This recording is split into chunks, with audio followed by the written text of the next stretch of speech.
بی خودی نیست که این دل شده قربونه، من به قربون تو و زلف پریشونت. ما علاقمون به هم خیلی شدیده، کسی مثلشو ندیده. ما علاقمون درست سر جاشه، مگه میتونست که بهتر از این باشه؟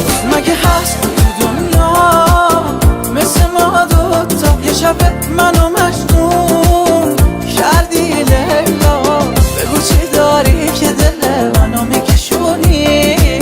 فاصله باشه میمیرم از نگرانی. مگه هست تو دنیا مثل ما دوتا؟ یه شب